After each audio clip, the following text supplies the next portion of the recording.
Assalamualaikum warahmatullahi wabarakatuh. Perkenalkan, nama saya Hartarun Harso, NIM F 2018-0138. Kali ini saya akan menjelaskan tentang materi hubungan, struktur, dan pengembangan senyawa agonis dan antagonis. Kita memasuki di materi pertama, yaitu agonis dan antagonis. Antagonis obat tidak hanya penting untuk merancang obat atau dalam membuat komposisi obat, tetapi juga digunakan secara luas karena banyak aksi obat berdasarkan antagonis dengan agonis endogen, seperti biokatalis, hormon, dan neurotransmitter, atau kemungkinan bekerja sebagai antimetabolit terhadap metabolit penting pada proses biokimia.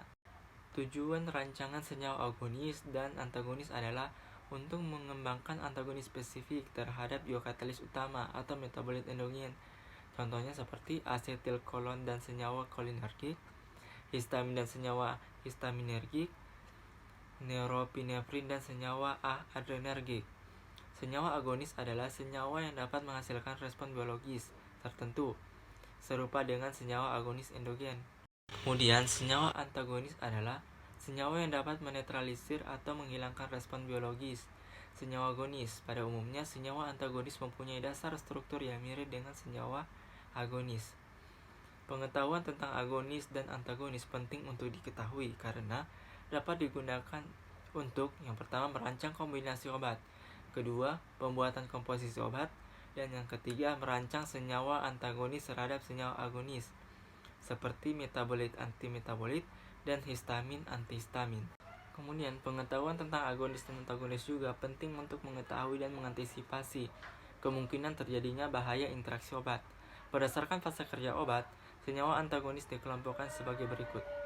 Yang pertama, antagonis ketersediaan farmasetik, kedua, antagonis ketersediaan biologis, dan yang terakhir, antagonis pada tingkat jaringan atau plasma dan reseptor. Baiklah, kita masuki di kombinasi obat. Kombinasi obat kemungkinan melibatkan campuran 2 atau lebih obat dalam satu formulasi. Penggunaan 2 obat dalam formulasi yang berbeda dan diminum bersama-sama, atau penggunaan 2 obat yang diminum dalam waktu yang berbeda, tetapi kemungkinan berada bersama-sama dalam darah. Hal-hal di atas dapat menimbulkan masalah interaksi obat, sehingga kemungkinan obat terjadi peningkatan atau penurunan efek obat, atau bersifat antagonis. Penurunan efek satu obat atau oleh obat yang lain atau antagonis antar obat pada umumnya tidak diinginkan, tetapi kadang-kadang juga diinginkan.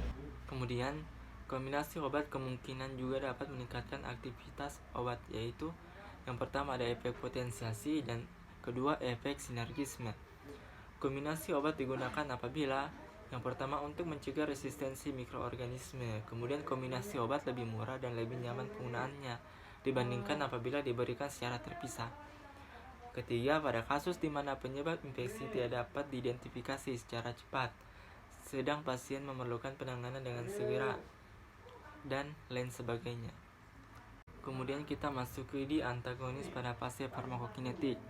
Antagonis pada fase farmakokinetik pada umumnya adalah antagonis kimia atau netralisasi.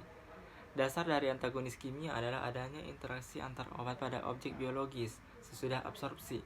Antagonis kimia akan berinteraksi dengan senyawa agonis menghasilkan produk yang tidak aktif, sehingga jumlah agonis yang berinteraksi dengan reseptor menurun dan aktivitas biologis obat juga menurun. Tersebut dapat digambarkan secara skematis sebagai berikut.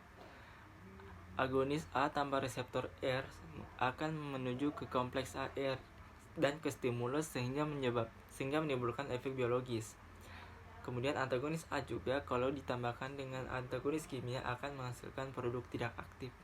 Kemudian kita masuk ke di antagonis antar obat pada fase farmakodinamika. Antagonis farmakodinamik adalah antagonis yang mempengaruhi proses interaksi obat reseptor, sehingga respon biologis obat menurun. Antagonis berperan pada proses biokimia penting atau melakukan pemblokan pada reseptor spesifik. Interaksi dapat bersifat irreversibel, kompetitif, atau irreversibel. Kemudian kita memasuki di yang pertama ada antagonis kompetitif. Senyawa agonis dan antagonis berkompetisi dalam memperebutkan tempat reseptor sehingga jumlah agonis yang berinteraksi dengan reseptor menurun dan aktivitas agonis akan menurun.